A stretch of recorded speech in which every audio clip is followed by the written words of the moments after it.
आओ बच्चों, अब मैं आपको नेक्स्ट चैप्टर स्टार्ट कराने वाली हूँ। बच्चे, हमारा नेक्स्ट चैप्टर है marginal costing.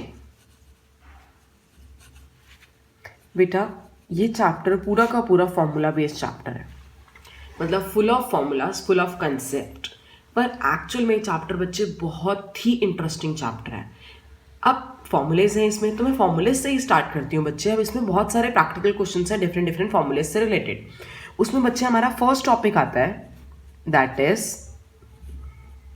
Profit volume ratio, जिसे हम बोलते हैं शॉर्ट में PV ratio.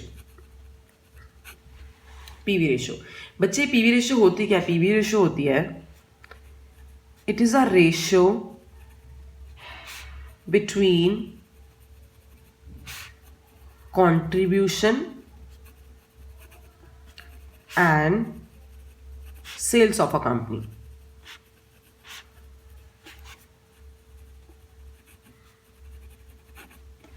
It is a ratio between contribution and sales of the company. बच्चे, फॉर्मूला क्या होता है इसका? पीवी रेशियो का फॉर्मूला होता है contribution upon sales, contribution upon sales into 100। मतलब contribution upon sales into 100। अब पॉइंट आता है ये कंट्रीब्यूशन क्या है। बच्चे, हमारी दो तरीके की कॉस्ट है। मेन जो मार्जिनल कॉस्टिंग का चैप्टर है ना, वो यही बोलता है। वो बोलता है कॉस्ट को दो पार्ट्स में डिवाइड करो। एक होती है कॉस्ट वेरिएबल नेचर की, एक होती है कॉस्ट फिक्स नेचर की। और वेरिएबल का वो खर्चा होता है जो अगर काम करेंगे तो खर्चा होगा। फिक्स किस नेचर का एक्सपेंस होता है? काम करो या ना करो, वो एक्सपेंस तो इनकर्ड होना ही होना है। मतलब वो सेल्स के अकॉर्डिंग वेरिएबल नहीं है। तो इसलिए पीवी रेशियो क्या बोलते हैं? Contribution upon sales into 100। तो in other words I can say if PV ratio is, बच्चे अगर मेरी PV रेशियो 40% निकल के आती है तो मैं क्या बोलूंगी? कंट्रीब्यूशन सेल्स का 40% है। इसका मतलब यही हुआ ना, if PV ratio is 40%, it means that the contribution is 40% of sales। Contribution क्या है बच्चे? सेल्स का 40%। क्लियर है बच्चे? अब पॉइंट ये आता है कि कंट्रीब्यूशन कंप्यूट कैसे होता है बच्चे। इसके लिए मैं आपको एक छोटी सी इनकम स्टेटमेंट कराती हूँ। एक छोटी सी इनकम स्टेटमेंट करते हैं। मार्जिनल कॉस्टिंग क्या बोलती है? कॉस्ट को दो पार्ट्स में डिवाइड करो, एक तो वेरिएबल कॉस्ट और एक फिक्स्ड कॉस्ट। तो बच्चे, सेल्स में से ये तो मुझे पता है कि अगर मैं अपनी टोटल कॉस्ट माइनस कर दूंगी तो प्रॉफिट निकलेगा। लेकिन ये कहते हैं सेल्स में से अगर हम वेरिएबल कॉस्ट माइनस करेंगे तो हमारा कंप्यूट होता है बच्चे कंट्रीब्यूशन।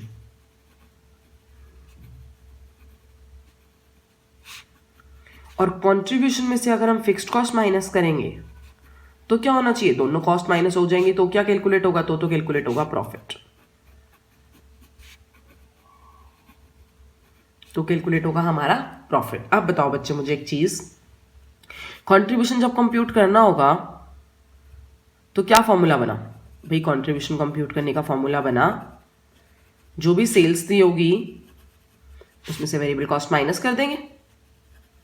यही बना ना बच्चे? या दूसरा फॉर्मूला क्या बना? दूसरा फॉर्मूला एक और बना, अगर नीचे से देखूं तो फिक्स्ड कॉस्ट में प्रॉफिट ऐड कर देंगे। फिक्स्ड कॉस्ट प्लस प्रॉफिट, ये दो फॉर्मूलेज में से हम कोई भी एक फॉर्मूला यूज कर देंगे for the computation of profit. बच्चे, एक बात बताओ, इस कंट्रीब्यूशन का इस पीवी रेशियो का फॉर्मूला है contribution upon sales into 100। It means अगर पीवी रेशियो 40% है तो उसका मतलब होता है कंट्रीब्यूशन सेल्स का 40% है। अगर सेल्स का कंट्रीब्यूशन 40 है तो वेरिएबल कॉस्ट कितनी हुई? भाई, सेल्स का कंट्रीब्यूशन 40 है तो वेरिएबल कितनी हुई? 60, क्योंकि दोनों को मिला के ही तो सेल्स बनेगी, कंट्रीब्यूशन प्लस वेरिएबल कॉस्ट को। तो क्या मैं ये बोल सकती हूँ, इफ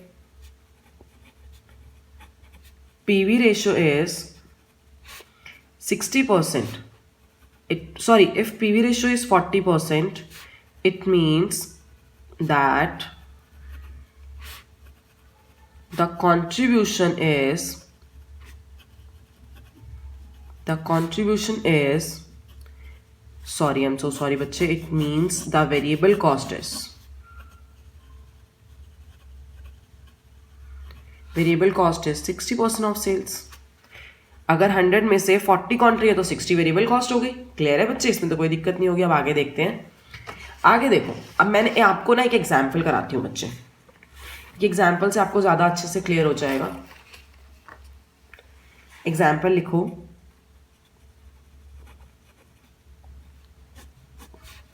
सेलिंग प्राइस पर यूनिट, एक यूनिट का सेलिंग प्राइस है 10 rupees, ₹10 per unit. Variable cost per unit ₹7 per unit. Unit sold, units produced and sold 10,000 units. Calculate PV ratio। बच्चे ये है मेरा क्वेश्चन, कैलकुलेट PV रेशियो। अब देखो, अगर मुझे PV रेशियो निकालनी है तो मुझे क्या चाहिए भाई? PV रेशियो निकालने के लिए तो मेरा फॉर्मूला बनेगा कंट्रीब्यूशन अपॉन सेल्स इंटू 100। क्या मुझे एक यूनिट की सेल्स पता है? यस 10। क्या मुझे एक यूनिट का कंट्रीब्यूशन पता नहीं, पर मैं निकाल सकती हूँ। कैसे? क्योंकि मुझे फॉर्मूला पता है। कंट्रीब्यूशन पर यूनिट कैसे निकलेगा? Selling price per unit minus variable cost per unit. तो मुझे सेलिंग प्राइस पर यूनिट है 10 माइनस वेरिएबल कॉस्ट 7, ये हुआ 3। कितना आ गया? 30%। मतलब मैंने एक यूनिट पे कंप्यूटेशन कर दी, पूरे पे ना करके। अगर बच्चे इसके अलावा मैं ऐसे करूं, ये मेरा था एक पार्ट, ये मेरा और वाला दूसरा पार्ट बच्चे।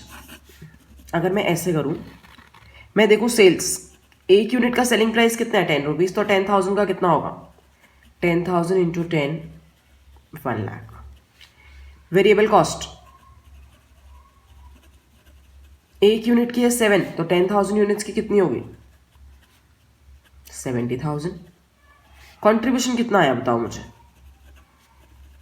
निकाल सकते हो या contribution? Yes ma'am. Sales minus variable cost. Sales कितनी है? 1 लाख। वेरिएबल कॉस्ट कितनी है? 70,000। कंट्रीब्यूशन कितना हुआ? 30,000। अब अगर पीवी रेशियो निकालो तो मैं जानबूझ के आप लोगों को साथ साथ करा रही हूं। PV ratio contribution upon sales that is 1 lakh into 100। तो बच्चे अभी भी कितना है? 30%। अरे ये क्या, मैंने एक यूनिट पे निकाला तो भी 30, मैंने 10,000 यूनिट्स पे निकाला तो भी 30। What does it means? It means बच्चे PV ratio is the ratio of contribution upon sales into 100। चाहे आप एक यूनिट की कैलकुलेशन करो, चाहे आप ओवरऑल यूनिट्स की कैलकुलेशन करो, आप कितनी भी यूनिट्स के लिए क्यों ना निकालो, कितनी भी नंबर ऑफ यूनिट्स के लिए कैलकुलेशन क्यों ना करो, पीवी रेशियो हमेशा सेम रहेगी बच्चे। पीवी रेशियो किस पे कर सकते हो? बस आप ध्यान क्या रखोगे, अगर आपने सेलिंग प्राइस एक यूनिट का लिया तो कंट्रीब्यूशन भी एक यूनिट की लोगे।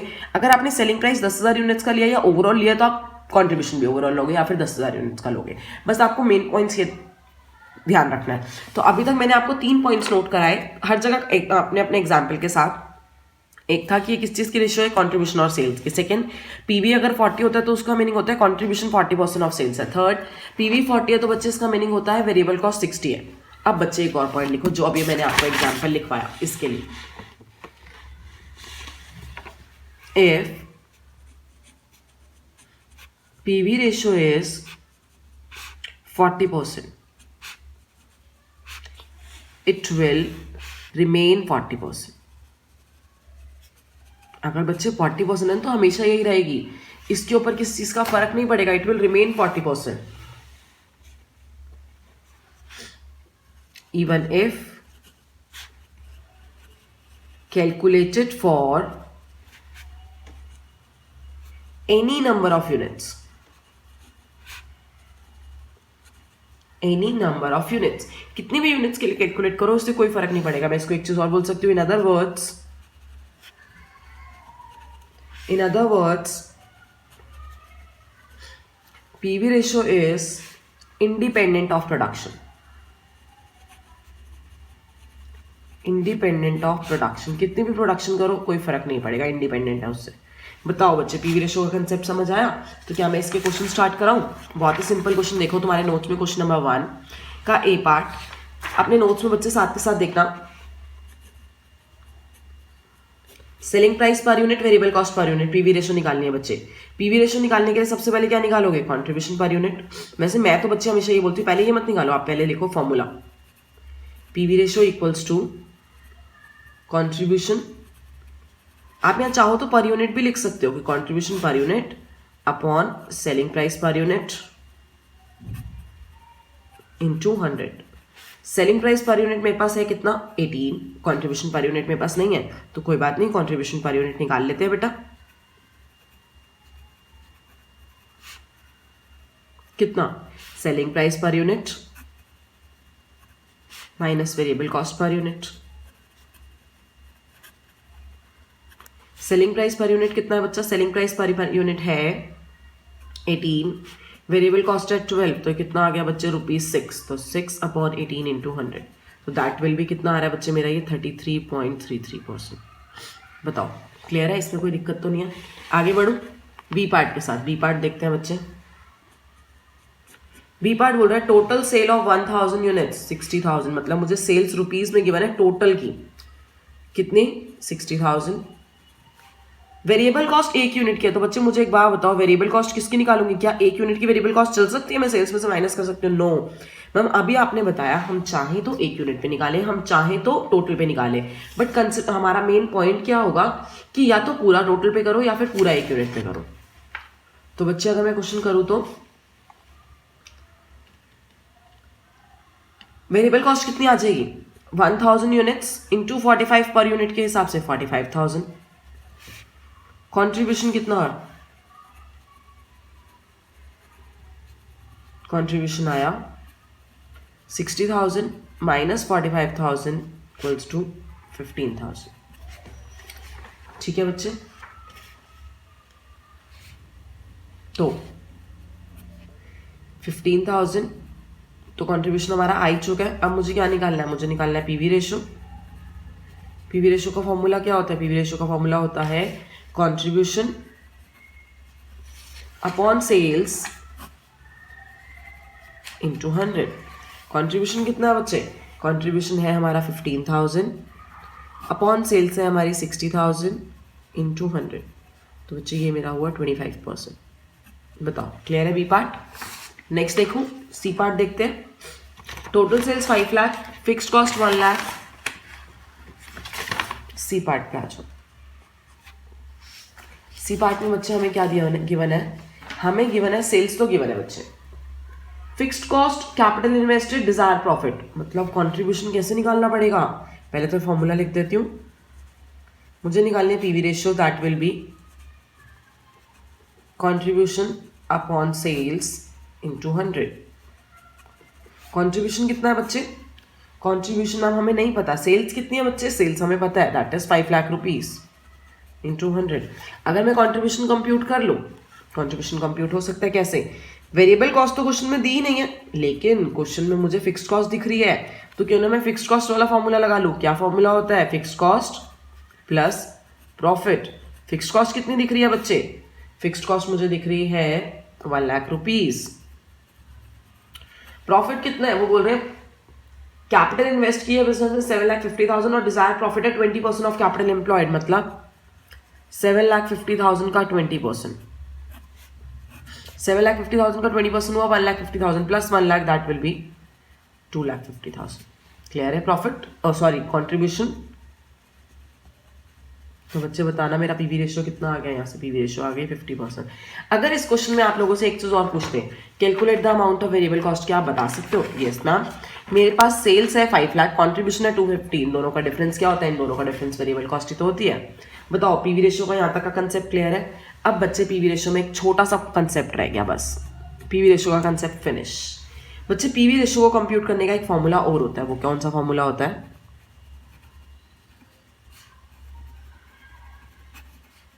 Change in profit upon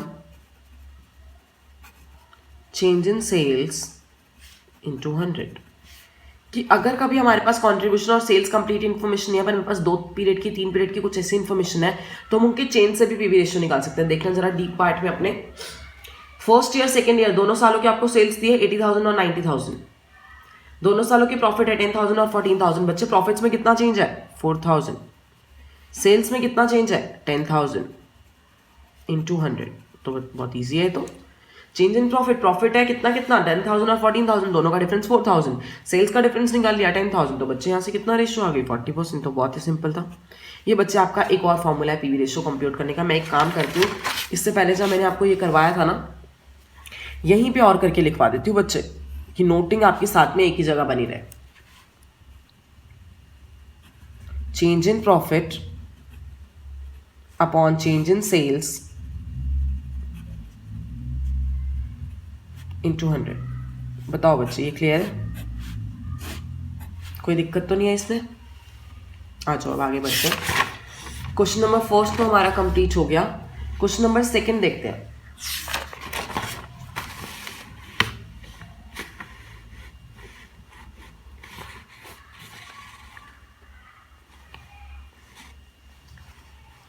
question number second देखो बच्चे अपने नोट्स में।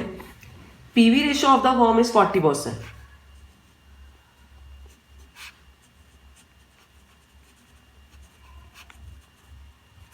What various conclusions you can draw? बताओ बच्चे इससे क्या conclusions निकलते हैं? इससे सबसे पहला conclusion तो ये निकलता है, if PV ratio is 40%, it means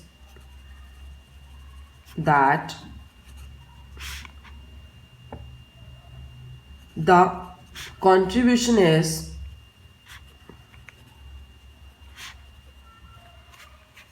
40% of sales।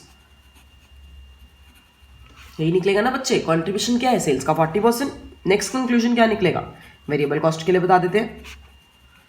If PV ratio is 40%, it means that the variable cost is कितनी बच्चे? Balance 60% of sales. और क्या कंक्लूजन निकाल सकते हैं? और मैं ये बोल सकती हूँ PV ratio remain constant at any level of और at if calculated for any level of output. PV ratio remain constant at 40%, calculated for any level of output. कि बच्चे किसी भी लेवल ऑफ आउटपुट पे क्यों ना कैलकुलेट करो, PV ratio हमेशा सेम रहने वाली है। बताओ क्वेश्चन नंबर सेकंड क्लियर है? नेक्स्ट क्वेश्चन पे आ जाए बच्चे। चलो नेक्स्ट क्वेश्चन करते हैं। क्वेश्चन नंबर 3 देखो। क्वेश्चन नंबर 3 क्या कह रहा है बच्चे? क्वेश्चन नंबर 3 में तो एक नया कंसेप्ट आ गया। तो क्वेश्चन नंबर 3 में तो मुझे नया कंसेप्ट कराना पड़ेगा। कौन सा? Break even point. Break even point क्या होता है? एक ऐसा point, a point at which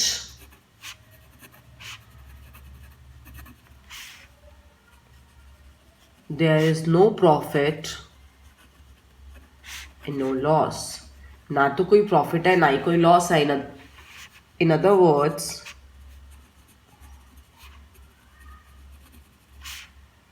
sales are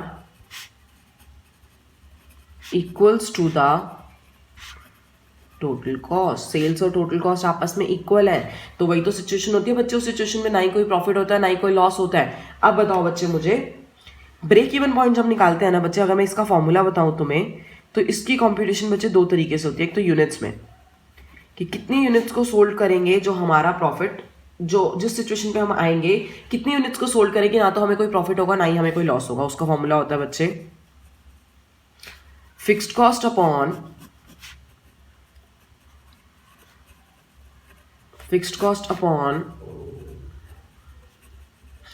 contribution per unit. Fixed cost upon contribution per unit. यहां से मेरा क्या निकल जाएगा? इस फॉर्मूले से मेरा निकल जाएगा कितनी यूनिट्स को सोल्ड करने से बच्चे हम इस सिचुएशन पे पहुंचेंगे ना ही कोई प्रॉफिट ना ही कोई लॉस। मतलब हमारी sales value total cost value के इक्वल है। पर अगर हमें रुपीज में निकालना हो तो बच्चे एक काम करो, क्या करना चाहिए? यूनिट्स तो हमारे पास इस फॉर्मूले से निकल ही जाएंगी ना। तो हम एक काम करते हैं ना, इसी को सेलिंग प्राइस से मल्टीप्लाई कर देते हैं, सेल्स की रुपीस की वैल्यू आ जाएगी। पर क्या किया गया, इसका एक फॉर्मूला होता है ना, कंट्रीब्यूशन अगर अपॉन में सेल्स हो तो क्या फॉर्मूला होता है, तो फॉर्मूला होता है पीवी रेशियो। तो अगर मैं इसको उल्टा कर दूं, उल्टा कर दोगे, कंट्रीब्यूशन ऊपर सेलिंग प्राइस नीचे, तो पीवी रेशियो का फॉर्मूला होता है। तो क्यों ना मैं इसको ऐसे लिखूं और करके, fixed cost upon PV ratio. बताओ बच्चों, क्लियर है ब्रेक इवन पॉइंट का फॉर्मूला? पॉइंट कौन सा होता है ये आपको पता है, fixed cost upon PV ratio. आगे बढ़ते हैं बच्चे, आ जाओ question number 3। Calculate break even point in units and in value. In units में भी बताओ और इन वैल्यू मतलब इन रुपीस में भी बताओ। Variable cost per unit is 12। मैं लिख लेती हूँ क्या क्या दिया हुआ है। वेरिएबल कॉस्ट पर यूनिट है ₹12। सेलिंग प्राइस पर यूनिट है ₹18 और फिक्स्ड एक्सपेंसेस हैं कितने रुपीस, 60,000।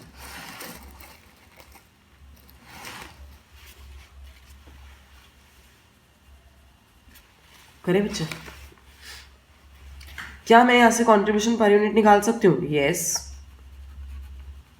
कितना आ जाएगा भाई? हम क्या करेंगे, selling price per unit minus variable cost per unit. Selling price per unit 18 minus variable cost 12, तो ये बच्चे कितना आ गया कंट्रीब्यूशन पर यूनिट? 6। क्या क्वेश्चन में मुझे करना क्या है, मुझे बताना है break even point in units. पर break even point in units के लिए तो मेरे पास इन्फॉर्मेशन पूरी है, fixed cost upon contribution per unit. लेकिन जब मैं break even point in rupees में कैलकुलेट करूंगी तो बच्चे मुझे वहां पीवी रेशियो चाहिए होगा। तो एक काम करते हैं, पहले पीवी रेशियो निकाल लेते हैं। कैसे? Contribution per unit upon sales per unit. एक यूनिट की सेल्स और एक यूनिट का contribution into 100। Contribution per unit कितना? 6 अपॉन एक यूनिट की सेल्स कितनी है? 100। तो बच्चे कितना कैलकुलेट हो गया? ये कैलकुलेट हुआ 33.33%। अब निकालते हैं जो क्वेश्चन में हमसे पूछा है। क्या पूछा है?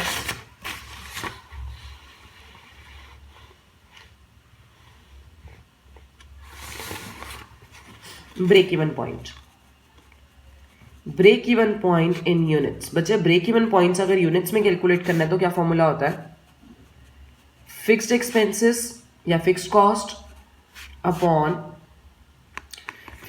Upon contribution per unit.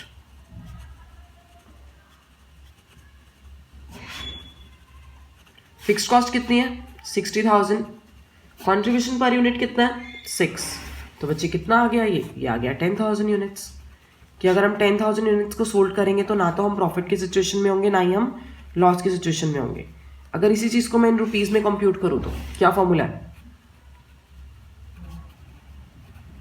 Fixed cost upon PV ratio. Fixed cost कितना? 60,000 रुपीज। पीवी रेशियो कितनी है? 33.33%। जब सॉल्व करोगे ना बच्चे तो ये परसेंटेज का 100 ऊपर चला जाएगा। और कैलसी में पूरा लेना, 33.33 आगे 3333 पूरा आया था ना, तो बच्चे इसको सॉल्व करना कैसे? 60,000 मल्टीप्लाई बाय 100 परसेंटेज का डिवाइडेड बाय 33333333 जितना अप टू द कैलसी में आ जाए पूरा उतना, तो आपकी वैल्यू आएगी ₹1,80,000। क्लियर है बच्चे? थर्ड क्वेश्चन क्लियर है? कोई प्रॉब्लम तो नहीं है थर्ड क्वेश्चन में?